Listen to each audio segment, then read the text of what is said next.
Please share the information provided in this video. Always remember that a crucial part of removing a person's confusion is understanding his or her unique source of it. I've been wanting to do this video for a long time. My roommate was like, that'll be more boring than other stuff you could do. And I guess he was right.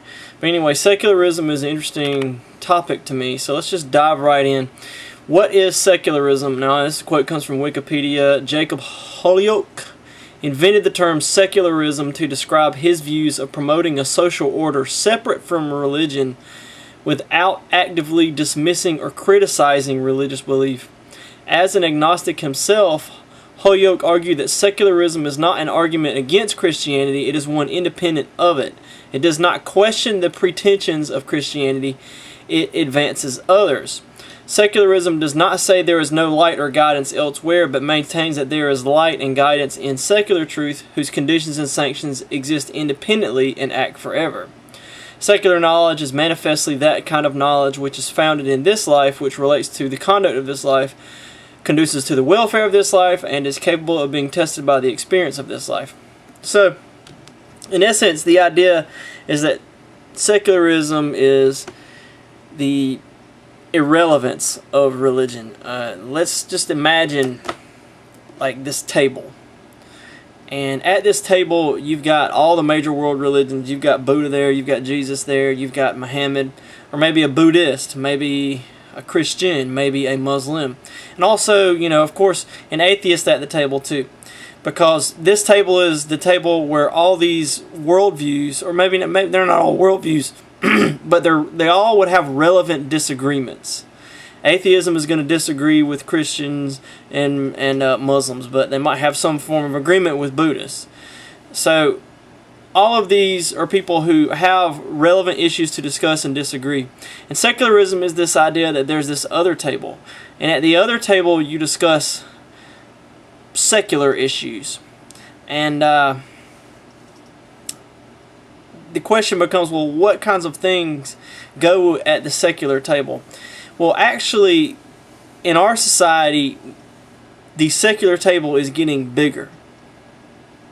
So this is, I get this from Ravi Zacharias. He quotes this all the time from Os Guinness. And secularization is the process by which religious institutions, ideas, and interpretations lose their social significance. That the secular table gets bigger and bigger. This table that says we don't have anything to do with those debates over religion or lack thereof or which kind, all of that has nothing to do with this part of life. And that other part of life is getting bigger in culture, in society. And Os Guinness is a socialist. I'm not a sociologist. But so he studies society. Now, before we move into some examples of secularization and secularism in society, let's just look at, you know, what the Bible has to say about the very idea. And what it has to say about the idea is pretty simple and straightforward if you just take an honest look at the Bible. We'll just start with Genesis 1:1. It says, "In the beginning God created the heavens and the earth." So right there is laid down one of the more fundamental concepts of the Bible, a creator God. Alright, and John 1:3-4, you know, lays it down very clearly. It says, "Through him all things were made. Without him nothing was made that has been made." In other words, anything that began to exist or was created or was made by him. In him was life, and that life was the light of all mankind. So again, there's either the creation or God. Those are the only two things that exist. You know, if you can make that division, there's everything that God made, which is everything other than God, and God. So God would have a hard time being irrelevant. How could God be irrelevant when everything derives its existence from God? You see, so that's the very notion of a creator God means that God is the reason why everything exists, and therefore determines what it's made for. You know, these are fundamental questions that everybody asks. Who made me, and what did he, she, it, they make me for? Very basic question, and always relevant question. Why do I exist? What should I do with my life? And furthermore, if you know those two questions, then you also know the answer to the next question: how do I live the day-to-day choices of my life? because the day-to-day choices of your life are determined by your ultimate purpose, you know. So if my car exists to get me from A to B, then I'll not drive it into telephone poles. I'll make sure that tires have air in them. I'll pump the tires, you know, I'll change the oil, I'll put gas in it, you know. And these types of things, these day-to-day, you know, things, they serve the ultimate purpose. So again, our day-to-day morals are served by our ultimate purpose, and our ultimate purpose comes from our Creator. And then the final issue would be, you know, our destiny. Where is all this going?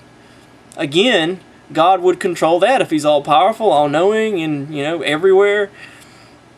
And the purpose, you know, like, so it's kind of hard for God to be irrelevant. I mean, just already, we can look at more verses. Look at Nehemiah. You are the Lord, you alone. You have made heaven, the heaven of heavens, with all their hosts, the earth and all that is on it, the seas and all that is in them, and you preserve all of them, and the host of heaven worships you. Again, reinforcing this fundamental idea of God as creator. I mean, really, it's all said right there.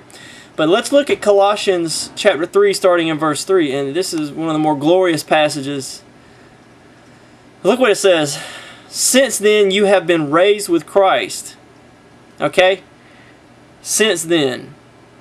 So, everything he's going to say after this is because of Christ's resurrection being real in us. We have been raised with Christ.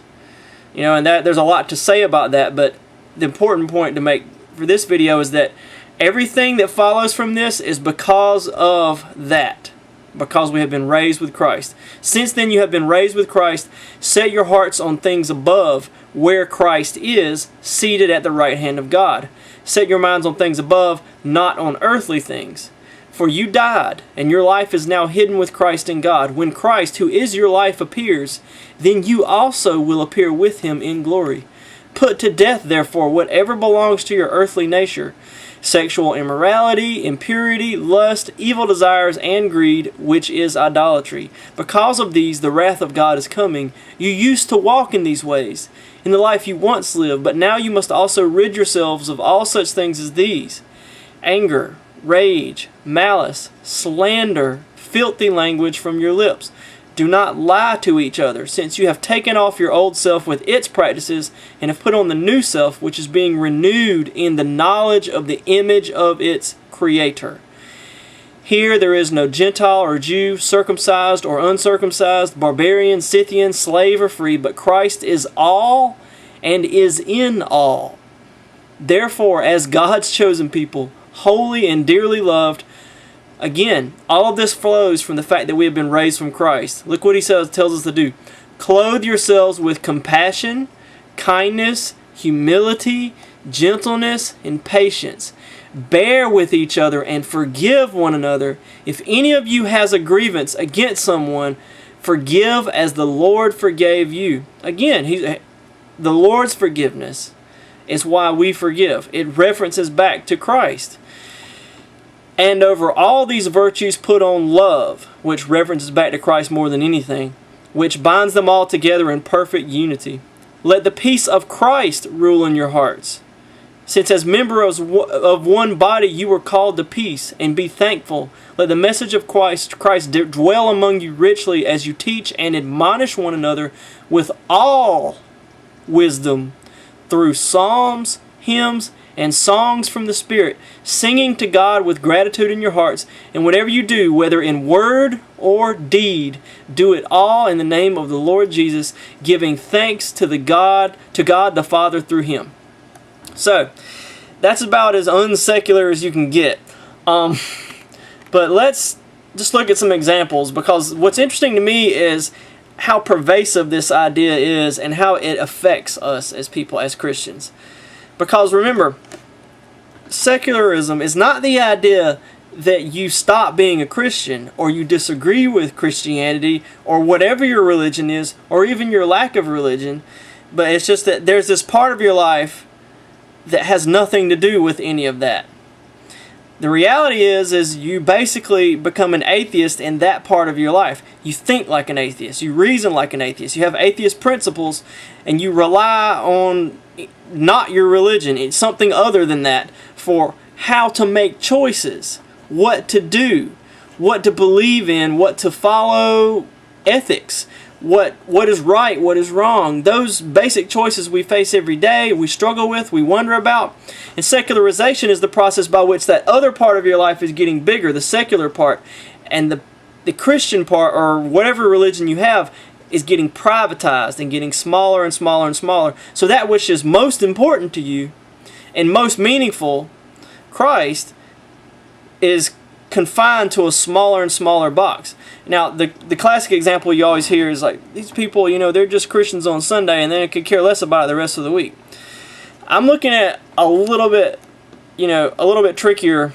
Let's just look at this example. I had a lady, and her son was having trouble and going through depression because his wife was cheating on him with another man. And it was looking like, he was getting all messed up over it, and a divorce is looming, and that kind of thing. And they had a child, and this is her grandchild.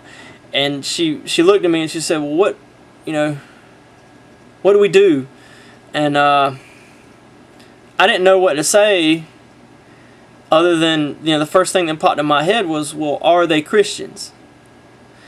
And I didn't realize it at the time, but they weren't. They were agnostics. But her answer was interesting. She said, that doesn't have anything to do with this. So the answer they sought was Zoloft.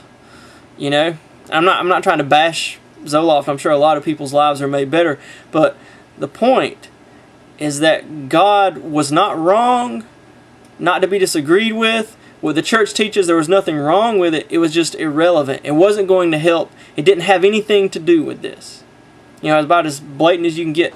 Another example, I had a friend, at this point I lived in Atlanta, and I had a friend who had a girlfriend, and his girlfriend lived in Tennessee. So it's like Nashville and Atlanta, they were pretty close. But anyway, she was like, I don't know how the right way to say it, she was a big girl. She had extra weight. And you know how girls, they gotta be pretty no matter what, so like that bothered her.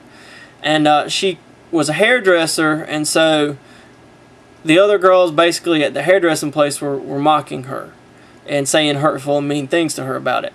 And we all know they shouldn't do that. We just read this verse. Let the peace of Christ rule in your hearts, and be thankful. Let the message of Christ dwell in you as you teach and admonish one another. And what was that other one? Over all these virtues put on love, which binds them together in perfect unity. So, obviously they shouldn't be doing that, But he didn't go to this verse for what he said to her, because she called him, and I was in the car, and she was just like, having a hard time with her problems about everybody being mean to her about being fat. And this is what he said. You deserve to be treated better than that. And this guy was a devoted Christian. We would go to Bible studies. We would talk about it, and it mattered to him. He loved Christian music, and he wanted to write Christian music, and it was something he cared about. But when he needed to comfort his girlfriend, he looked to the self-esteem movement, that she needs to have higher self-esteem. Where's the room for self-esteem when you deserve to go to hell for your choices, So like, if we get what we deserve, then we go to hell. So there's not a lot of room for self-esteem. But the Bible has verses to comfort her. It says, forgive as the Lord forgave you. And over all these virtues put on love, which binds them all together in perfect unity. What a great verse for her, to forgive those girls and love them anyway. And know that Christ loved her. But instead, it's, you deserve to be treated better than this. How about TV? Again, Christians love the TV show. Well, I don't know about Christians, but a lot of Christians I hear. I hear like Andy Griffith Bible studies that go on sometimes, where they'll watch Andy Griffith and then talk about the meaning and the moral from the episode. And it seems like they always had a moral. But just one example, an episode, A Stranger in Town, right? Basically, this guy comes to town, and everyone in the town is judging him before they really know him, and like Barney thinks the guy's like a spy to like destroy America or something, and like they're just kind of mocking, you know, the whole notion. And eventually, you know, Andy has to give like a speech to the town, like point out like, guys, like y'all are being prejudiced and y'all don't really know this guy. Y'all are just judging him without really knowing him, and he ought not, you know, move to this town because y'all are being like this, you know.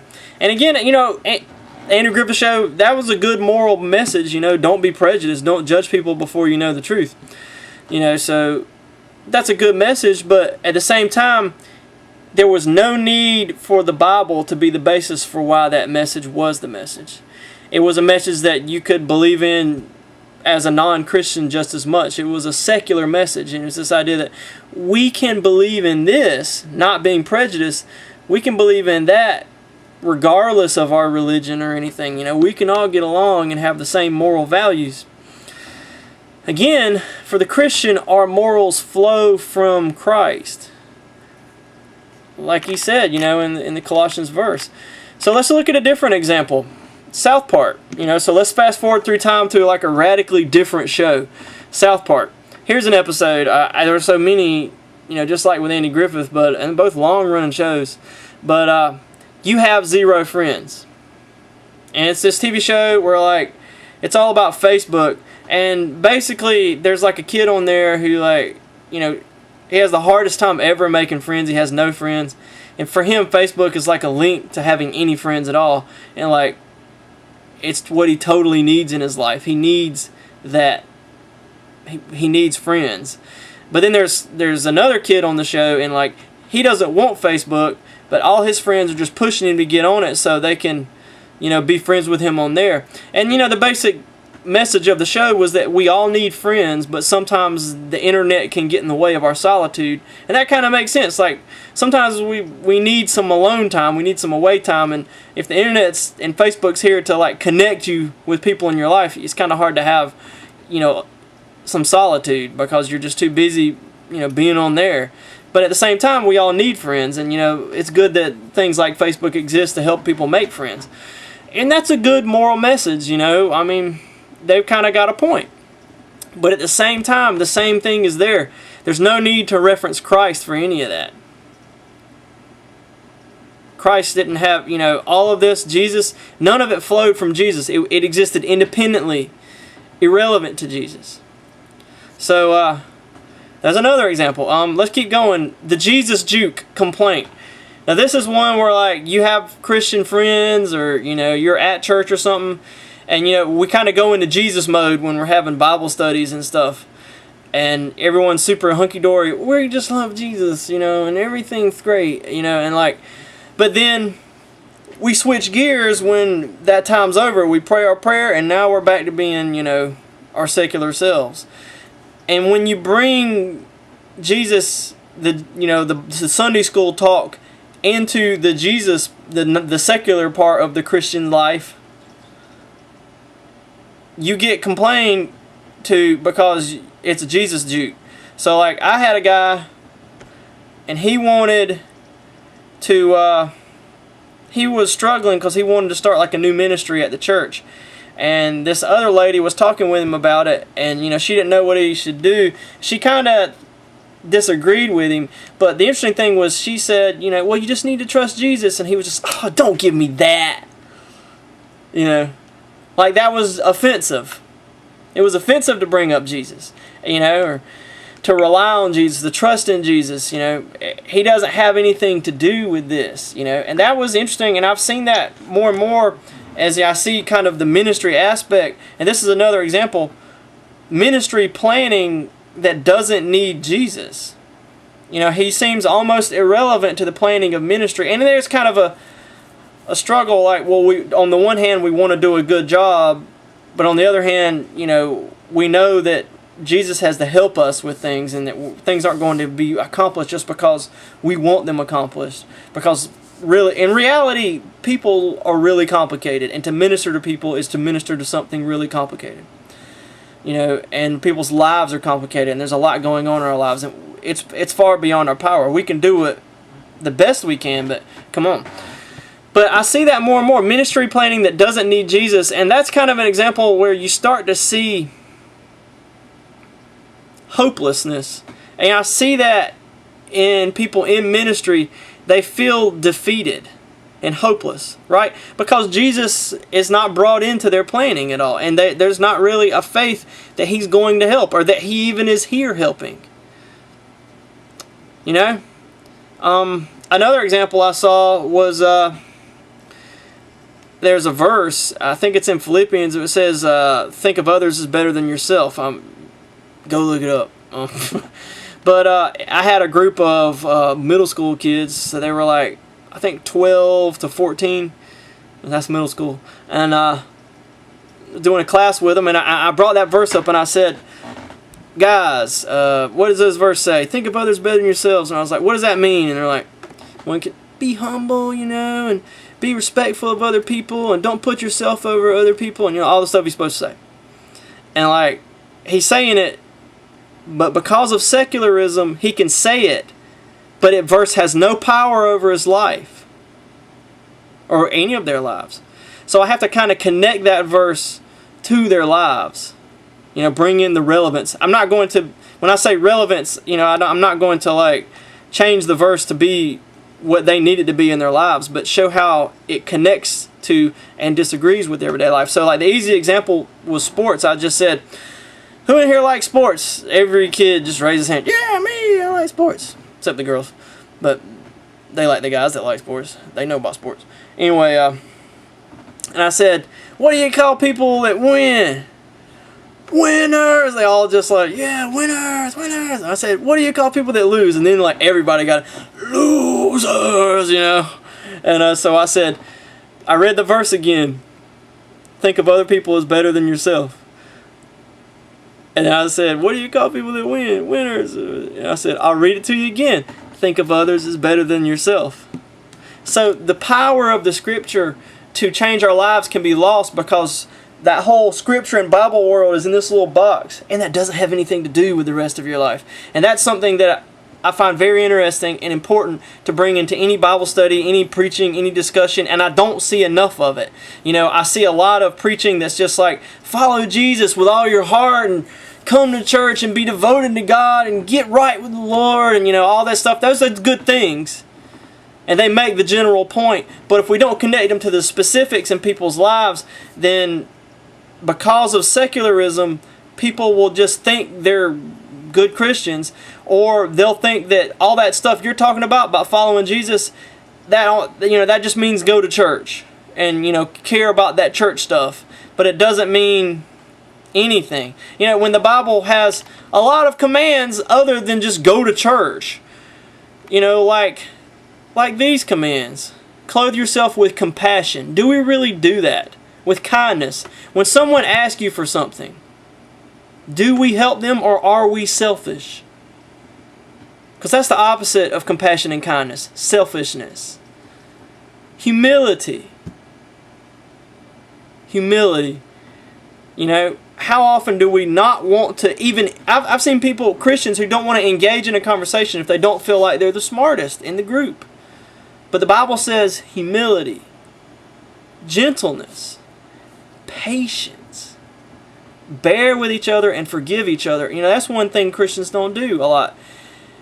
Someone says something nasty to you in front of other people, they better come beg forgiveness before you forgive them, right? But what does Jesus do? He offers forgiveness before we even ask for it. He's already offering it. Anyway, let's keep going. The desire to believe in aliens. Yeah, now that is incredible. I mean, I've got like non-believing friends, and like they totally want to believe in aliens, and I can see like why. Because they need something to believe in, something to hope in, something greater out there. But the interesting thing is I can see the same thing in like 15-year-old kids in our church youth group. They need the aliens to be real. They don't have evidence, but they believe in them because they need them to be real. Because it gives them something to hope in, something bigger, something better, something out there. This is when secularism is showing what it's doing. There's a loss of meaning. And as the secular part of the life is getting bigger, that part of the life, they're basically an atheist. Life has no meaning, no purpose, no hope, nothing to believe in. Aliens. So aliens come into the mix with no evidence. But aliens, because they need aliens. You know, and the final example is in government. A lot of people are just like, you know, government can be secular and you don't need to, it doesn't have anything to do with religion. And the examples, I could go on forever about that, but just look at 9/11. Were we giving the 9/11 hijackers or Al-Qaeda the free exercise of their religion? Or did the United States government come in and say, no, your religious beliefs are wrong? Because if Allah had told them to do that, then they were right for doing it. But when we hunt them down, we're saying, you know what, according to the United States, we have an opinion on God. We don't know everything, but we know He didn't say that. You know, there's no way around it. You know, situations like that in government force you to take a stance on religion when someone, you know, references religion for that. Now, going on from the examples, let's just look at some of the effects of secularism. First thing we want to notice that it affects is evangelism. Again, if you've got this secular part of your life and it's getting bigger and bigger and bigger, then bringing Jesus up or having conversations about Jesus or sharing the story of Jesus is going to feel irrelevant, awkward, rude, and weird. Okay? So if you come up to someone, let's just take an example of how, you know, we miss opportunities to evangelize because we're secularized. I had a kid, and this kid was like 17, and he was in my Sunday school class, and I was telling him, like, okay, you need to, I gave him a homework assignment to, like, try to witness through something that, you know, we're trying to attack secularism. And so they went to football camp, and football camp is designed to be terrible and difficult for the players to make them, like, pull together and kind of realize what they're capable of and all this. And so it's very difficult. They run a lot. They're very tired. They exercise a lot, you know, and they don't get much free time, and they hate it. And what he said was they went back to the locker room, and basically they had to run more, and they got in a lot of trouble because there was this one kid on the team who complained about everything. And this young boy from my Sunday school class, you know, he got the homework assignment right. He said to the complaining guy,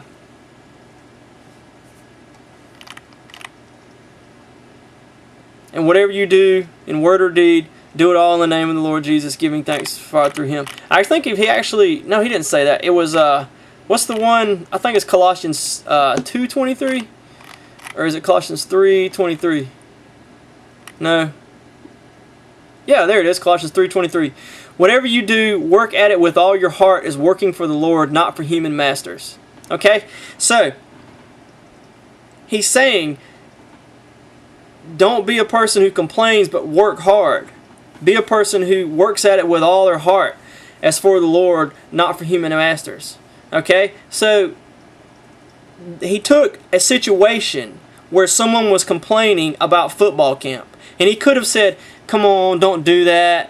You know, you're making it harder for the rest of us. Come on, we got to work together. We can win. We can pull together as a team. He could have said all that secular wisdom, but instead he brought in biblical wisdom. And when he brought in the biblical wisdom, the Bible automatically disagreed with what the guy was doing, because the Bible said, work hard with all your heart in whatever you do.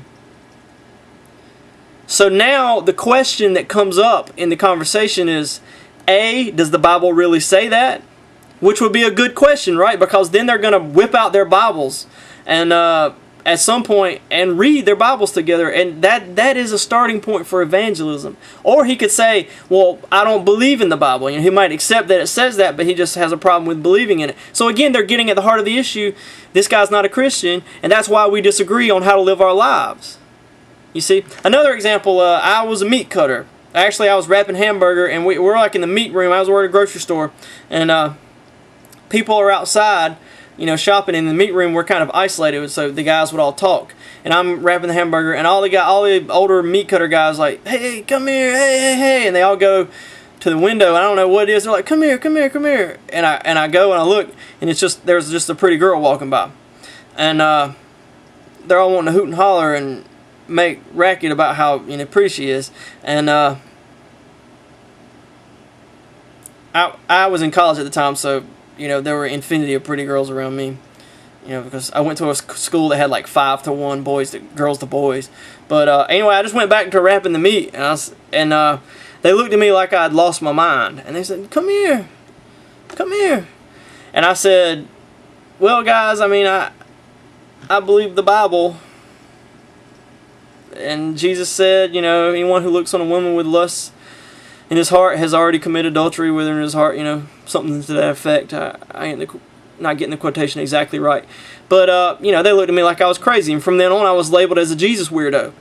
But again, that gave me tons of opportunities to share things about my faith, and sometimes people would question me like, what does the Bible say about this, you know? And my boss, who was married, said, you know what, Ben's right, and he quit doing it even though the other guys kept doing it. Or like, there was this other guy back in the meatpacking room, and Steve's an atheist, or he said he was. I don't know if he still is. I haven't seen Steve in a long time. But Steve, you know, came out there, "What? You believe in God?" He heard me saying that, and he wanted to argue with me a whole lot about it. And I got to share my faith a whole lot with Steve. You know, so I could have said, "Well, guys, we got work to do. Come on," or something like that. But instead, I just shared a Bible verse. You know, it wasn't as awkward because the Bible was just, if I'm going to tell them the real reason why I'm not looking, that verse and what Jesus said is why I'm not looking. It's not something else. It is relevant. There's a loss of meaning is the next point we need to make. Yeah, I think we kind of covered this in the other thing about the aliens, but that secularism makes life feel meaningless and purposeless and pointless, and there's nothing to believe in. And as the secular part of your life grows, that which is most important to you is increasingly private, to the point that, you know, you go to church and you listen at church, but maybe you don't get to talk about church on the way home from church because you've got to talk about the game or what you're going to have to eat. You know, and would it be appropriate to just say something about Jesus and everyone like roll their eyes, "Oh yes, whatever, Jesus," you know, with people who just got through going to church, who always go, but could care less? That's secularism. There's a changing of morals. This is obvious. I mean, when Jesus is not the basis for your morals, it's going to be a lot easier to change them. And that goes on all around us, so I won't go too much into that. And the last thing is that secularism can function as an anti-Christian apologetic, where someone will be like, you know, I'm not against, and I've seen this. So apologetics, you know, what happens is there's no good reason not to believe in God. You know, I won't go into the verses about it, but when people reject God, it's not because for intellectual reasons, it's because they want to. It's because they decided, you know, to reject God. And but the thing is, that's not easy to stay like that. You know, you make the decision in your heart, but you're going to try to park it in your brain, as Ravi Zacharias says, and he's right, I've seen this. You find intellectual justification for it to make you feel like you did the smart thing for rejecting God. And secularism can function like that, and I've seen it. And so what you do in apologetics is you remove the confusion, and that gets back to the heart issue. And what changes the heart is the love of Christ, who Christ is and the events of his life, or really the incarnation, resurrection, or crucifixion, resurrection, the gospel. But it functions as an apologetic against Christ. So people, I mean, I know a guy, and that's what his whole thing was just like, you know, I would talk with him, you know, about evidence for God. That wasn't his thing. You know, he didn't need the evidence. You know, the Bible, science, whatever. His thing was, I'm not against religion, and I'm not for it. There's just other, you know, I'm secular. And once I dealt with that idea, that idea doesn't make any sense, he got feisty. He got angry. Before, we could discuss. But when you remove the confusion that's really defending the hard heart, you see an increase in emotional response, which lets you know the apologetics is over now. You did it.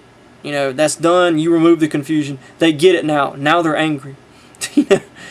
Or sad or something like that. So there is that kind of thing. But with all that said, I hope you found this video informative and enjoyable. New videos every Monday and Friday. Thank you for your time.